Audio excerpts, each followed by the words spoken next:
Olá, pessoal, bem-vindo a mais um episódio do nosso podcast. Hoje com um tema muito interessante e importante, principalmente para corretores, construtores, investidores e o público que tem clientes internacionais. O tema hoje é sobre o câmbio nas transações imobiliárias internacionais. Trouxemos hoje a Leila Bonetti, ela é especialista em curadoria de câmbio e transações internacionais. Bem-vinda, Leila.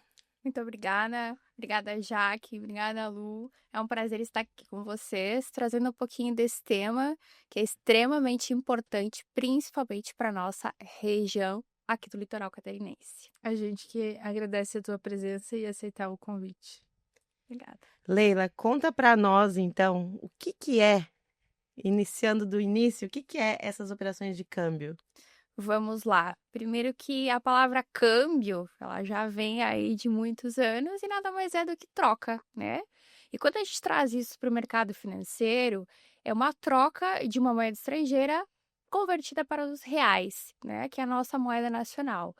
Então, hoje ela é utilizada para transferências internacionais para pagamento de importação, recebimento de exportação, para investidores hoje que possuem recursos no exterior e trazem isso para o Brasil para implementar em empresas, em compra de imóveis, principalmente aqui, né?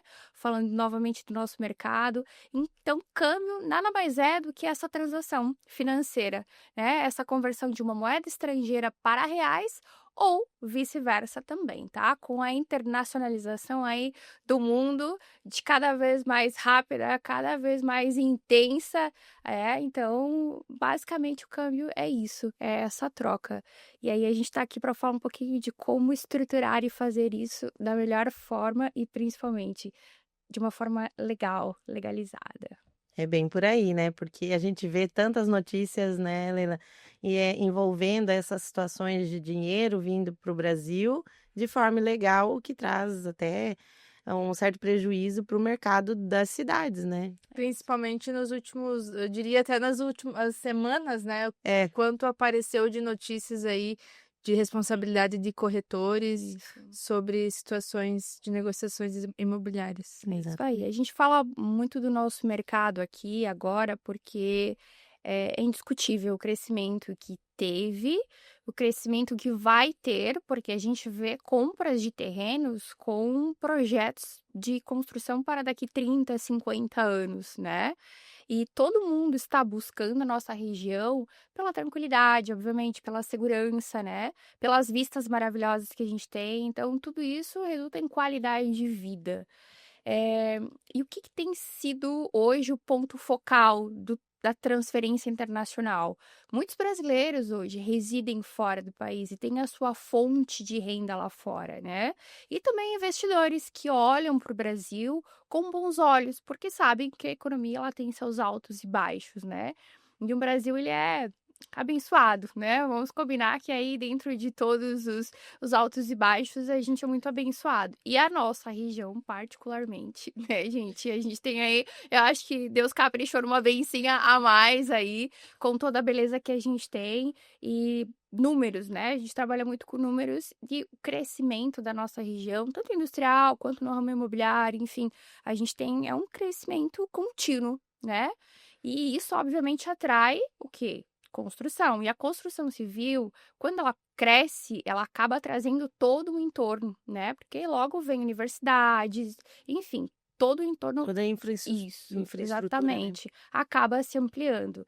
Então, hoje a gente tem visto muito, eu tenho acompanhado muito, principalmente brasileiros que residem lá fora, né? Que eu acredito que seja a grande maioria também de que o mercado imobiliário acaba procurando vocês também para essa assessoria, né? É isso, são brasileiros que acabam trabalhando lá fora, criando a sua vida lá fora, mas sempre com aquele gostinho de se eu quiser voltar para o Brasil, né? Ou ainda mantém família aqui, ou tem o desejo de voltar em breve. Então, os imóveis têm sido, de fato, o valor adquirido, né, por eles com as remessas internacionais. O valor de patrimônio futuro está sendo investido, sua grande parte, em imóveis aqui. E Leila, quando a gente fala na intenção do estrangeiro investir aqui no Brasil, adquirir um imóvel aqui, qual que é o primeiro passo? Por onde ele começa? Joia. É importante essa pergunta, tá, Jaque? Então, assim, para simplificar um pouquinho, eu vou te trazer 3 situações que podem demandar do câmbio internacional dessa transferência, tá? Primeiro, a gente já citou que é um brasileiro residente lá fora, ele passou a ser um residente fiscal lá fora, né? E ele pode optar sendo um residente fiscal lá fora e aqui no Brasil também, ou só residente fiscal no exterior. Mas permite-se também que ele tenha um imóvel aqui ainda no Brasil, tá? Então, se ele deu saída definitiva ou não, enfim, esse é um ponto a ser analisado. Mas o importante é, o Brasil ele já possui um CPF, né? Então, isso a gente já tem aí um ponto favorável, certo? A outra situação é essa que você citou, é um estrangeiro adquirindo um imóvel no Brasil. Para isso, ele tem 2 caminhos, ou ele abre uma empresa, para isso ele vai ter a participação aí de um brasileiro, né, pelo menos com 1% na empresa, para fazer a administração desses imóveis. Ou ele precisa tirar no CPF, que ele vai estar adquirindo um imóvel, então, como pessoa física. Então, o primeiro passo para quando a gente estiver vendendo para um estrangeiro é já providenciar a retirada de um CPF, porque para que a gente registre o nome, né, do imóvel, desculpa, registre esse imóvel a nome do estrangeiro, ele precisa ter um CPF. Então, esse é o passo. E, obviamente, que depois, com o CPF, tem outras transferências que virão da venda desse imóvel futuramente, ou até mesmo da locação, né, que vai gerar uma renda e, se ele quiser, vai remeter esses valores de renda também para o exterior e acaba-se também, então, utilizando as transferências internacionais. Mas, respondendo a tua pergunta, vendendo para estrangeiro, você já possui CPF? Não. Se não, esse é o passo a ser É o analisado. primeiro passo. Exato. Pode-se utilizar o passaporte, obviamente, né? Mas, para o registro do imóvel, o nome dele ele vai precisar do CPF, CPF. tá? E esse procedimento para emissão do CPF, é você quem faz? É tudo de forma online? Não precisa da presença dele, correto? Como qualquer documento, né, internacional, ele passa a ter uma validade, porque ele passa a ter direitos e deveres brasileiros com a emissão, né, do CPF. Logo depois de um outro processo, ele pode vir a solicitar, inclusive, a cidadania. Mas o CPF, normalmente, ele é vinculado, né, a uma procuração, se o estrangeiro não está no Brasil, é feita a solicitação de um horário junto à Receita Federal e para que ele apresente toda a documentação ou o procurador apresente toda a documentação e logo depois é feita a chamada prova de vida que a gente fala, né? Que ele pode se apresentar no Brasil ou em um consulado no exterior, um consulado brasileiro no exterior, tá? Eu tenho hoje parceiros, né, que trabalham exclusivamente com esse processo. Então, para que inclusive o pagamento possa ocorrer, né? Então, depois a gente precisa ter todo esse rol de documentos e o CPF é um deles. E essa procuração, ela precisa ser pública ou não? De preferência, De né? De preferência. Então, seguindo o rito aí da Receita Federal e cada vez mais, né, que a gente está trazendo o nicho da documentação para uma legalidade, cada vez mais o fluxo aumentou muito, né? A demanda de solicitações. Então, de preferência, sim, tá? Alguns consulados lá fora não exigem, tá? Mas eu prefiro que seja, assim como a procuração, o apostilamento, a tradução juramentada dos documentos, tá? Então, Que é o enfim, caminho ideal, é o né? caminho ideal para que a gente tenha veracidade em todos os documentos apresentados. Até tá? quando a gente fala de um brasileiro que reside no exterior, aí entra a importância do notariado, né? Exatamente. Porque ele consegue fazer a procuração pública através do notariado, sem ter que comparecer em consulado ou ter que quebrar a cabeça de como vou fazer, né? Correto. É muito prático, né? Correto. Até trazendo um pouquinho, assim, da minha experiência, eu residi fora do Brasil e cometi o erro de que 98% dos brasileiros cometem. Primeiro a gente vai e depois a gente vai organizar a nossa vida, né, lá fora. O que eu quero dizer é que aí a gente começa a morar, trabalhar e geralmente a gente esquece dos nossos deveres como cidadão aqui no Brasil, que é comunicar a saída definitiva, né, deixar a tua declaração aqui organizada, e, enfim, a gente tem que lembrar que a gente ainda é um cidadão brasileiro que a gente possui CPF, né? O que eu indico sempre? Você está residindo fora, deixa a tua documentação regularizada aqui. principalmente quando você for comprar um imóvel, você já tem tudo isso, né? O que vai impactar? Agora é nada, mas lá na frente, né? E como a Jaque trouxe, o e-notariado, e assim como outras ferramentas, facilitam muito, né? Depois, tanto para os advogados que estão aqui tratando da operação como um todo, né? Aí, tanto para as imobiliárias, para os corretores, né? Para as construtoras, porque aí a documentação, ela já está encaminhada, como a gente chama, né? Não tem nenhuma pendência de documentação que possa vir a ferir aí em alguma parte do processo. É que tem muitas pessoas que vão residir fora do Brasil para ter condições financeiras melhor, né? Correto. Então, naquele exato momento, ela não está tendo muita perspectiva de aquisição de patrimônio, investimento, mas depois lá fora começa a dar um retorno e pelo menos a documentação dela já está tudo ok aqui. É Não tem isso que se mesmo. preocupar com isso, É né? isso mesmo. Facilita muito, né? Facilita muito. Só quem volta para o Brasil depois, que foi o meu caso, depois de um tempo de ter deixado tudo de lado aqui, a gente entende o quanto isso implica na retomada da vida, né? Ou quando você vai adquirir um imóvel, ou quando você vai fazer qualquer processo, enfim, eu senti na pele isso, né? E se você tem aqui um bom escritório, né? Boas advogadas aí à disposição, por favor, não cometam o mesmo erro que eu cometi. Já é isso, porque facilita muito, tá? E, Leila, existe uma diferença quando o comprador é pessoa física ou pessoa jurídica na documentação? Na documentação, quando é pessoa física, a gente vai pedir de fato a documentação da pessoa física, tá? Que é o CPF, né? O passaporte, comprovante de endereço e, dependendo aí eh, da operação que a gente está falando, né? É uma declaração dos fundos, tá? Qual a capacidade financeira, né? Então, a gente pode solicitar o que seria a declaração de imposto de renda aqui no Brasil, que aqui também é solicitado, então, uma declaração dos fundos, tá? Quando você faz uma transferência internacional do banco que você tem conta lá fora, automaticamente você já está prestando uma informação, tá? Que é a origem dos fundos. Vamos pensar assim, o que a Receita, o Banco Central e o banco os bancos que estão envolvidos na operação sempre querem saber, né? A origem do recurso e o destinatário. Então, aqui a gente sabe que o destinatário vai ser a construtora ou o proprietário do imóvel pronto, né? O corretor, ele é uma peça fundamental, né, nesse processo como um todo. Mas lá de fora, qual a origem do recurso? E aí, quando eu trago esse tema, fica todo mundo me olhando assim um pouco assustado.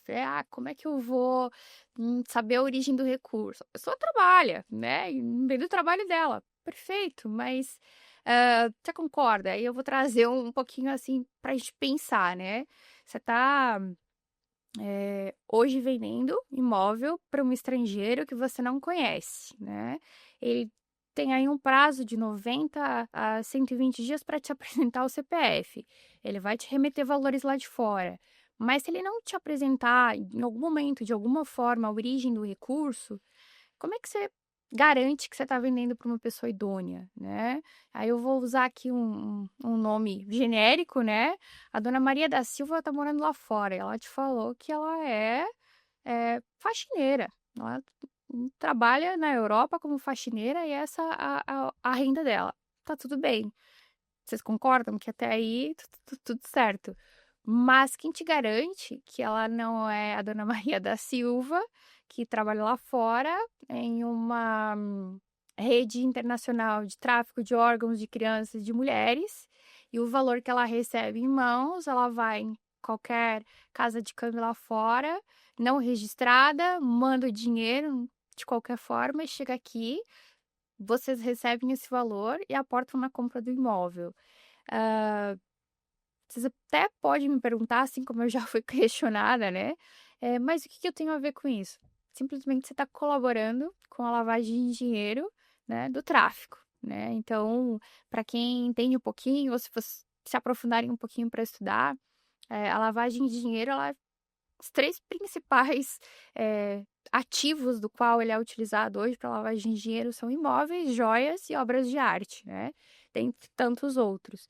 E aqui na nossa região a gente tem um foco principal nos imóveis, né? Tanto que é por isso, né, Lu, que você trouxe aí no início, que volta e meia a gente tem aí uma notícia que acaba saindo, né? Ah, imobiliária, a construtora, a operação, tal, envolvidas. Não. Então, é esse cuidado primordial, né, que a gente precisa ter. Que são perguntas básicas. Eu acho que se a pessoa é idônea e ela tá querendo comprar um imóvel, tem a origem dos fundos, ela não vai ter problema nenhum em apresentar a documentação, até porque é uma garantia para ela também, né? É, tudo que ela está apresentando, ela está adquirindo um bem para ampliar o seu patrimônio. Então, existem formas, né, da gente pedir a documentação de forma que não vá ferir a pessoa nesse questionamento, né? Mas aí eu trago muito um termo bancário e financeiro, que é o conheça seu cliente, né? Faz um checklist de perguntas, coloca ali, inclusive, se em algum momento ela ficar doente ou se ela vier a faltar, quem são as principais pessoas de contato, né? Enfim, para você conhecer um pouquinho do clã da pessoa para quem você está vendendo. Então, e esse tem sido um assunto, assim, bem fervoroso aí, por todas as operações que a gente está assistindo e está chegando aí. E tem muita coisa que não sai na mídia, mas, tá? E quando a gente fala uma transferência internacional, até para complementar, os bancos, quando estão por receber esses valores de fora para aportar no pagamento do imóvel, ele sempre vai ter um questionamento também ou outro da origem do recurso, né? Porque, afinal de contas, ele está colaborando com a operação, ele precisa ser aprovado, né? Então, o termo conheça o seu cliente, de fato, ele precisa ser aprofundado. Aí demonstra o risco de corretores, né, ou construtoras receberem diretamente sem uma legalidade na Correto. transação. Correto. E também tem os problemas fiscais para os corretores, né? Declarar essas quantias aí em contas bancárias que vieram de uma forma ilegal, né? Exato. Muitas vezes os corretores acabam utilizando a própria conta para receber do cliente lá fora para pagar a construtora. Primeiro detalhe, ele não está no contrato como procurador, né? Ele está como corretor, vai receber a sua comissão e ok. Mas ele receber esse valor para pagar a construtora, primeiro que não está no contrato, ele não é procurador, segundo como é que ele explica isso, na Segura verdade, como né, laranja, não é? pro contador, enfim, e todo o envolvimento que isso pode trazer, né.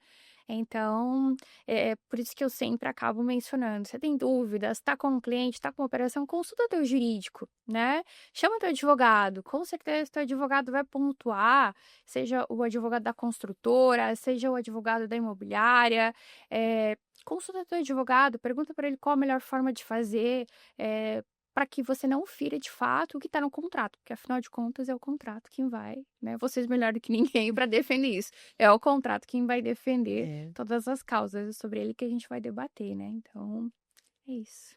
E além do CPF, Leila, como marco inicial ali para essa transferência, o que mais que os bancos exigem? Como que funciona esse trâmite? Tá com o CPF, ok. Para onde que a gente vai? Joia. A gente tem aí possibilidades, tá? A própria construtora, hoje as construtoras estão abrindo contas internacionais para facilitar, na verdade, possibilitar o pagamento para o estrangeiro na própria moeda estrangeira. Ah, então eu estou Legal. abrindo uma conta, estou tendo meu canal bancário em euros, para que o cliente que mora na Europa pague em euros e a gente receba e converta isso, então, em reais, liquidando aqui com os seus compromissos, tá?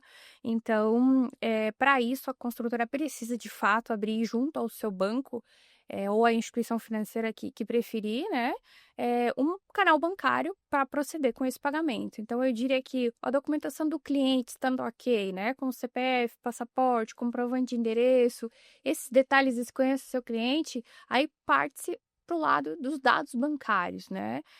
Para que seja sempre fiel, inclusive, para que o cliente lá fora esteja pagando sempre pelo mesmo canal bancário, porque a gente está fazendo aí parcelamentos de 120 vezes, significa que todos os meses o cliente vai ter um pagamento para fazer. Então, se ele seguir sempre o mesmo rito, facilita para todo mundo, né? Só tem que prestar atenção aí no detalhezinho da variação cambial, tá? Mas esse é um outro processo. E há clientes que são brasileiros, residem fora, mantêm a conta corrente aqui ainda, então ela pode pagar dela para ela mesma e aqui converter em reais e pagar diretamente à construtora. E a gente tem os chamados contas de não residente também, né? Para estrangeiro que tirou o CPF e continua residindo lá fora, brasileiro que já tem CPF e mora lá fora, mas ele não é residente fiscal aqui. Então, há algumas instituições financeiras que proporcionam essa conta de não residente. O que que é? Eu mando lá de fora para minha conta aqui, é uma conta exclusiva de câmbio. Ela não precisa ter movimentação de conta corrente ou de cartões, né? Converte-se, então, para moeda estrangeira para reais e paga-se a construtora. E aí a responsabilidade fica por conta dele, desse CPF, né? Sem precisar envolver terceiros. Nesse caso, talvez um corretor, né?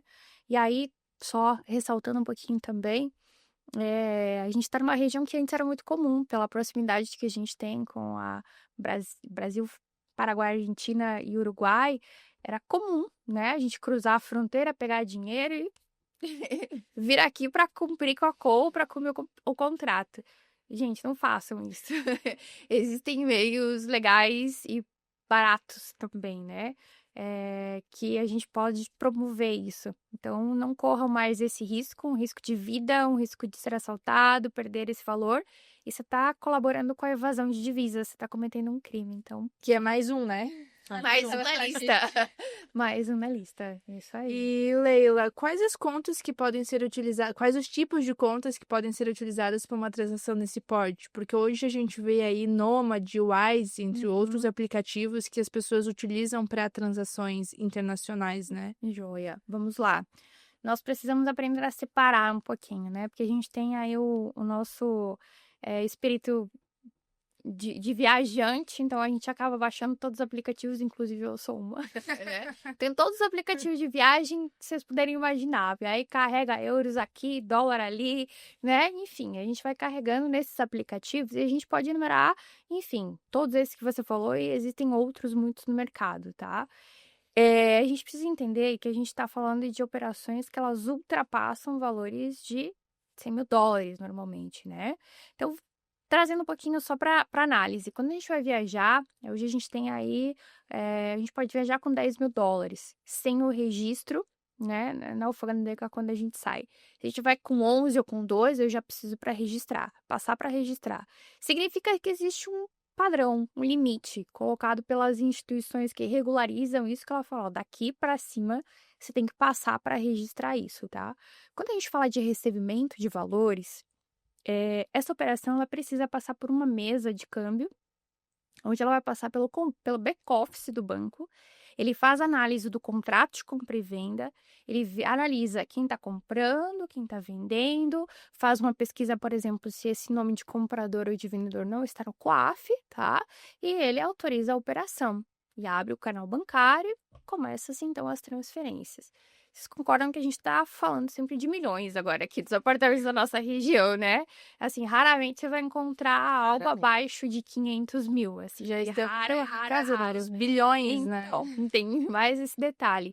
Então, essa operação ela precisa ser estruturada. O que a gente chama é a operação estruturada de fato, que a gente leva para uma mesa de câmbio, onde ela tem essa estruturação por trás, essa análise, esse ok. Até porque, gente, nas operações internacionais, existem também impostos envolvidos, né? Então, a gente precisa classificar, ver se de fato está sendo recolhido um imposto devido, enfim, tá? A entrada de valores hoje no Brasil para compra de imóveis é 0,38, tá? Caso compre através de uma empresa, caso queiram estruturar de uma outra forma, existe uma análise que sim, inclusive, podem-se chegar até a momentos do qual chegar a ser isento do imposto, tá? Mas isso precisa passar por uma análise, tá? Então, não é para todo mundo. Mas, basicamente, é isso, assim, trazer a operação para dentro de uma instituição financeira para que ela seja estruturada, porque são grandes valores. Quando a gente fala de aplicativos, de remessas rápidas, é para quem está indo viajar, para quem está mandando um valor pequeno para o primo, para a irmã, para alguém que está residindo lá fora, né? Com valores pequenos. Então, é importantíssimo a gente entender que esses aplicativos, eles não servem para todo tipo de operação. Existe uma classificação que ela precisa ser seguida, tá? Acredito que isso se encaixaria também na alocação de temporada que tem aqui na nossa região, né? Sim. Que comparado a valores de aquisições de imóveis aí são bem menores Sim. e poderia se utilizar desses aplicativos. Também poderia. Existe um contrato, né, de locação. Então, pode ser utilizado? Pode ser utilizado.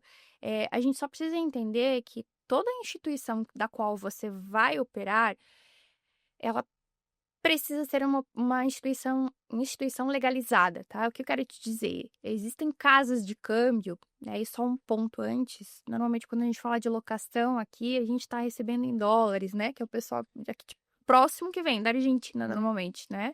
Argentina, Chile, enfim. O pessoal vem com dinheiro, né? Na mão. Então, a gente passa a falar de câmbio turismo. Existe uma diferença entre câmbio turismo e câmbio comercial. Câmbio comercial é o câmbio feito através de transferências internacionais, ninguém toca a mão no dinheiro, tá? Câmbio turismo é o papel moeda mesmo, tá? E porque ele é um pouquinho mais caro, geralmente, que o que o câmbio comercial, tá? E na venda ele tem um deságio, porque são notas mais antigas, enfim. Tudo isso porque existe um custo de impressão desse papel, do transporte, né? Toda a logística que envolve, todo o seguro, enfim, né? E não sei se vocês sabem, mas o dólar, por exemplo, ele tem linho na composição. Então, automaticamente o câmbio turismo, ele acaba se tornando um pouquinho mais alto que o câmbio comercial, tá? E ele envolve toda a questão da segurança e da logística que a gente falou. Então, quando o pessoal vem, normalmente que não faz transferências por aplicativos, ou eles acabam vindo com papel moeda. E se você vai em uma casa de câmbio que ela não é registrada, você acaba chegando lá, fazendo a troca do dinheiro, você sai, ninguém pede documento, você acaba não apresentando absolutamente nada, sai também sem um documento da casa.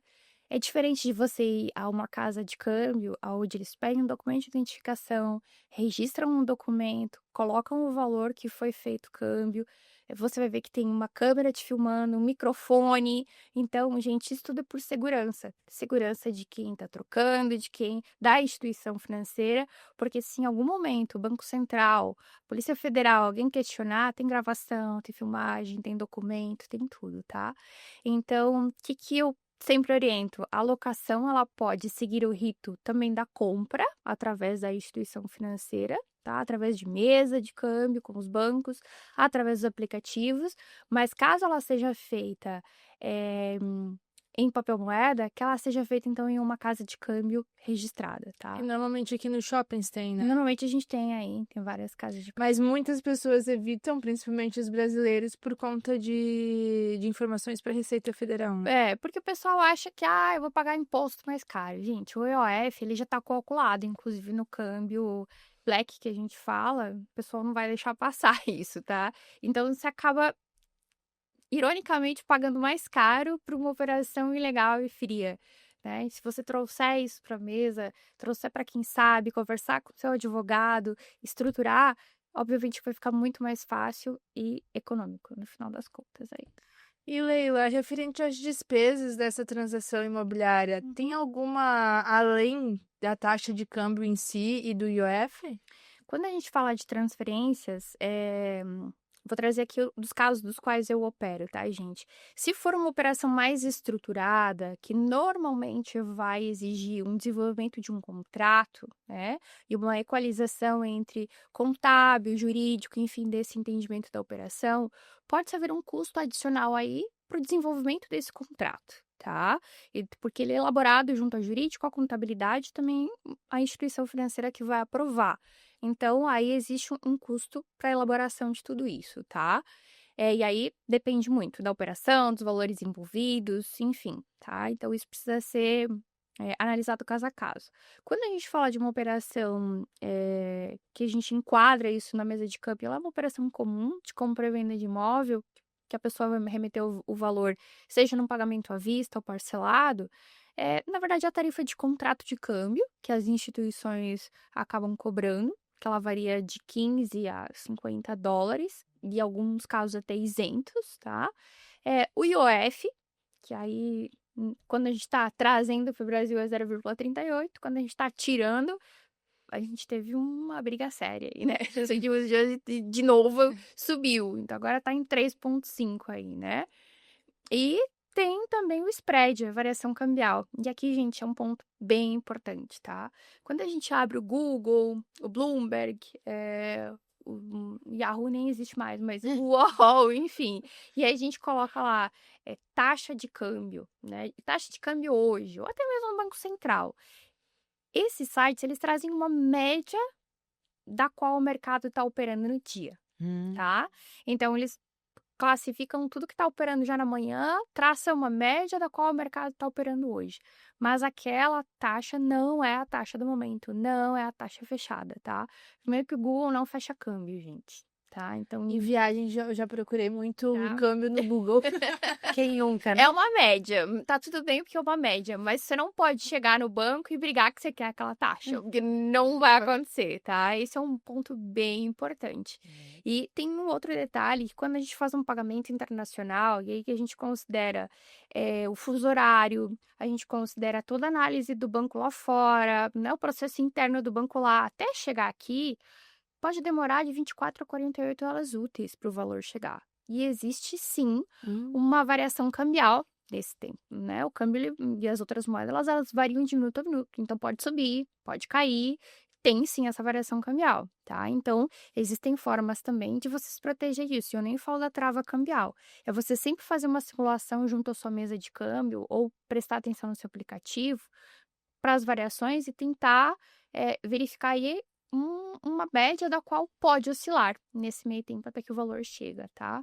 Então, esse é um fator bem importante também a ser analisado, que a gente pode aprofundar em outro momento, mas acaba chegando a menos, ou às vezes chega a mais, daí fica aquela discussão, sabe? Mas, então, ponto importante, o Google não fecha câmbio, tá? Fica Então, pra gente não ter essa discussão aí que chegou a menor, ou enfim, tá? Então, E até entrando nessa questão da discussão a menor, as taxas que a pessoa tem para encaminhar esse valor não entra na negociação, Não. né, Leila? Não, porque você tá lá fora, o teu banco vai te cobrar um valor X para estar remetendo o valor pro Brasil. Esse é um ponto, né? Quando o valor chega no Brasil, ele precisa ser convertido para reais.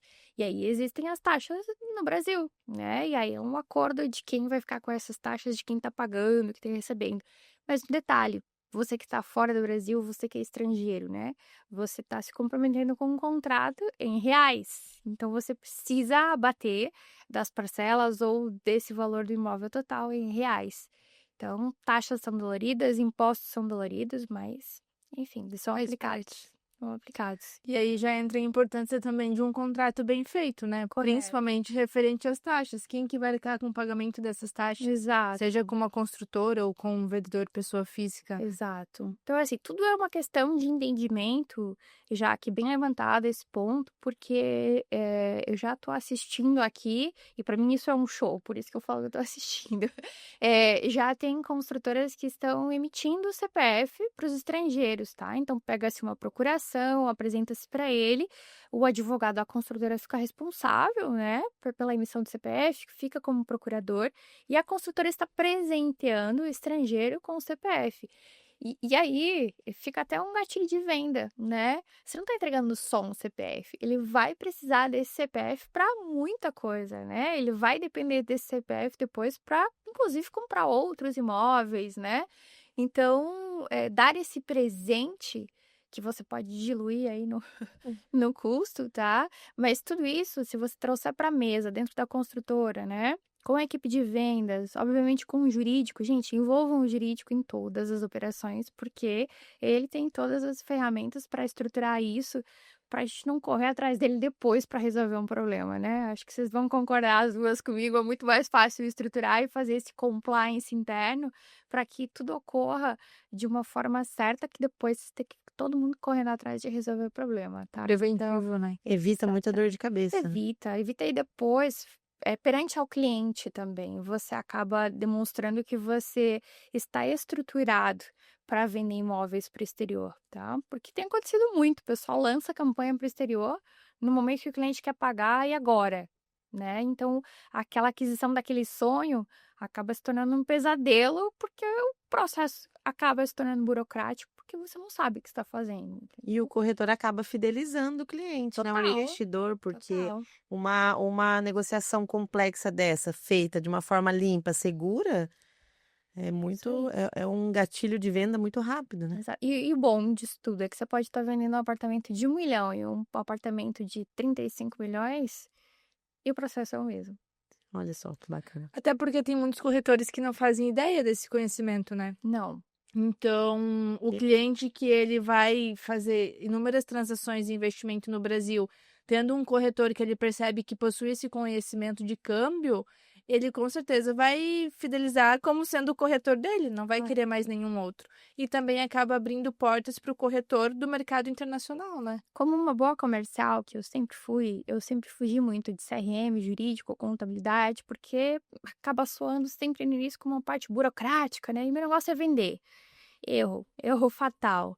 Se você não está alinhado com o teu jurídico, com a contabilidade, né, com toda essa parte processual, interna e legal, tanto não só da construtora, mas da tua imobiliária, você acaba depois trazendo um problema para dentro de casa, né? E é um problema que vai te custar caro e pode te custar ao cliente, né? E a gente sabe o quão difícil é conseguir um.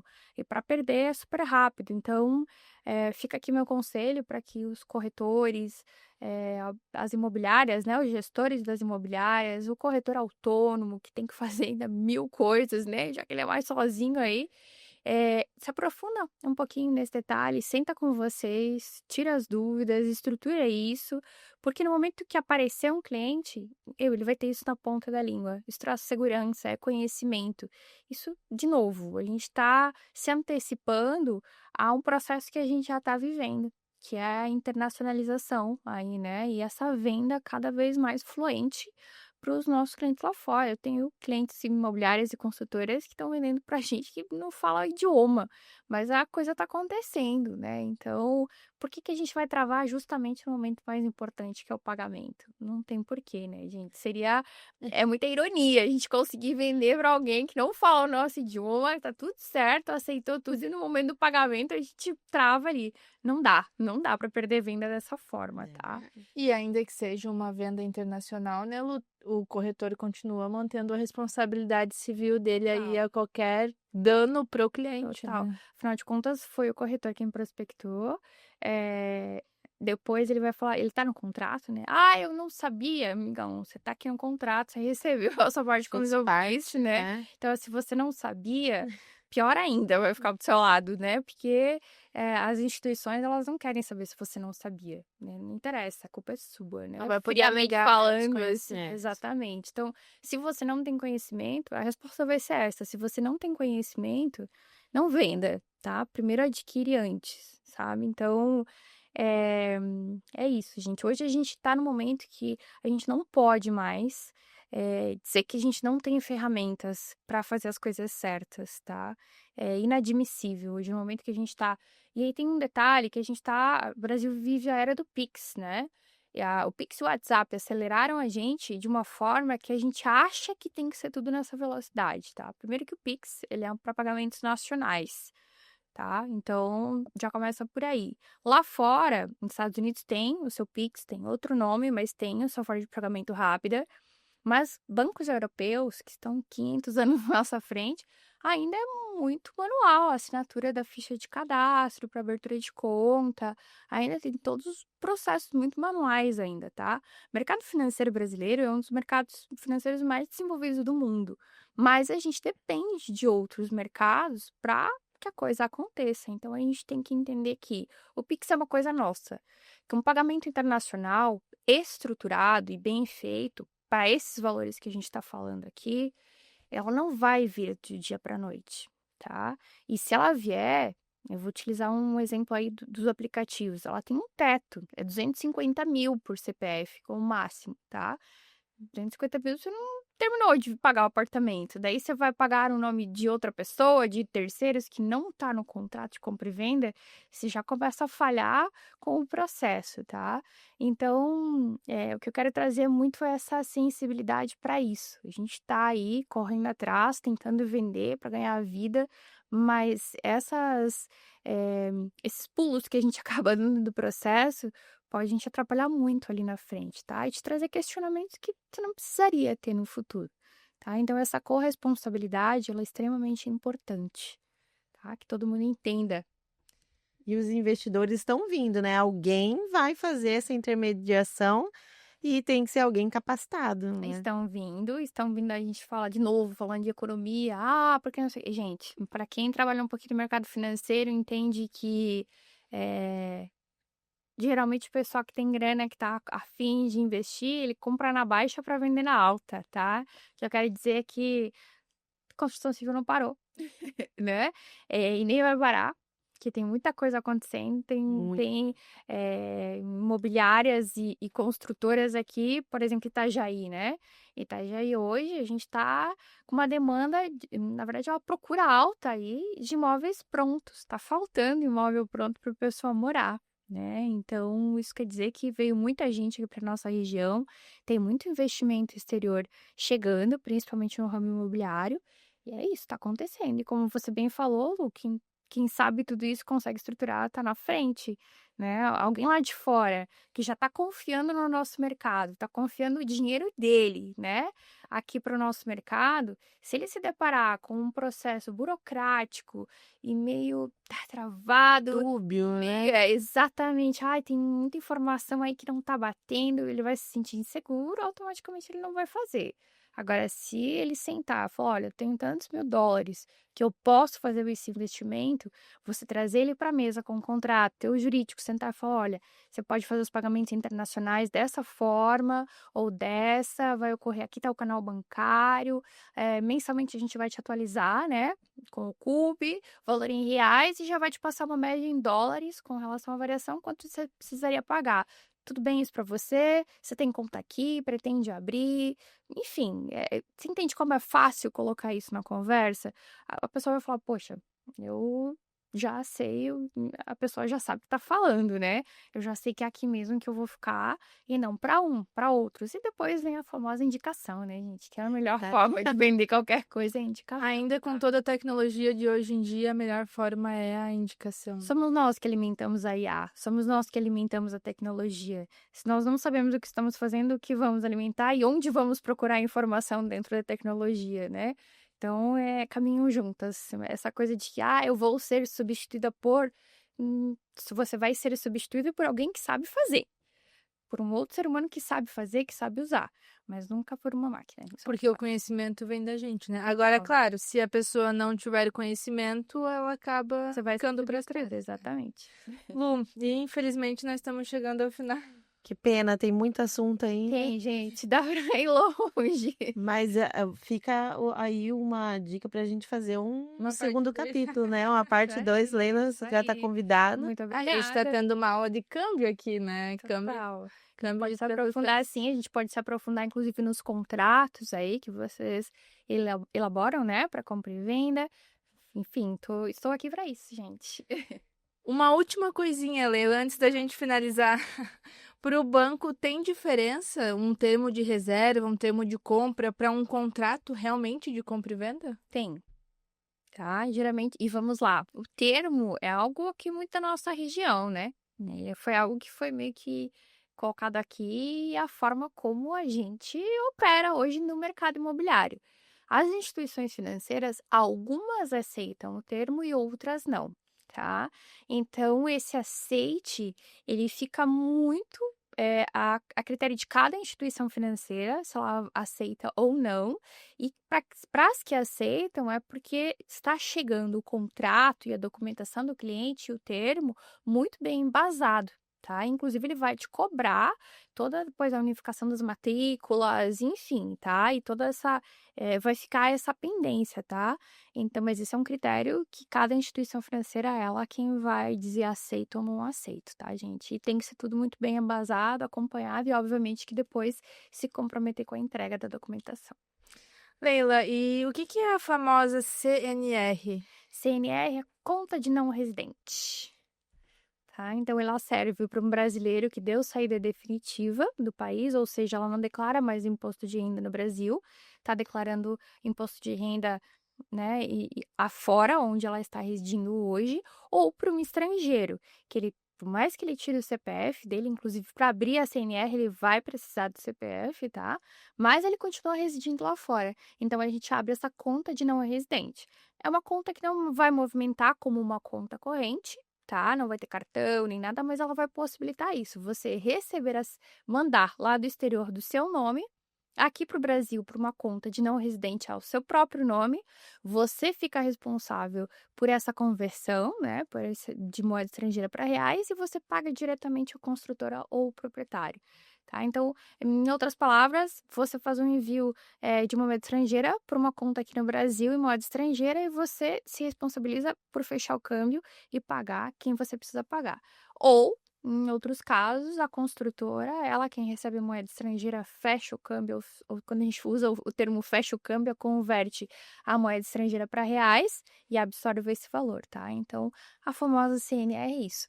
Detalhe, nem todas as instituições financeiras possuem essa conta, tá? E algumas exigem valores também maiores para a própria abertura, tá? Então, fica aí também essa dica que não são todas. Fica a critério de cada instituição. Exatamente.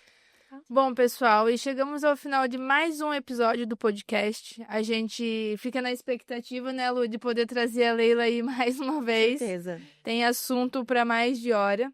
Quero agradecer por você aceitar o nosso convite, por participar aqui e compartilhar tanto conhecimento. Tenho certeza aí que quem nos ouviu hoje vai ter mais segurança, né, para poder lidar com uma situação nesse segmento. E você que ficou nos assistindo até agora, curte, compartilha com alguém que sabe que está passando por essa situação, comenta trazendo dicas de assuntos para que a gente possa trazer para o podcast e não esqueça de ativar o sininho para não perder nenhum episódio. Obrigada, Leila, foi uma honra. Eu que agradeço. Espero encontrá-las em breve para um novo capítulo, porque tem bastante assunto. E para quem tiver dúvida ou quiser mais informações, que entre em contato com vocês e estarei super feliz em agendarmos uma reunião juntos aí para que todo mundo venda, mas que venda de uma forma bem estruturada.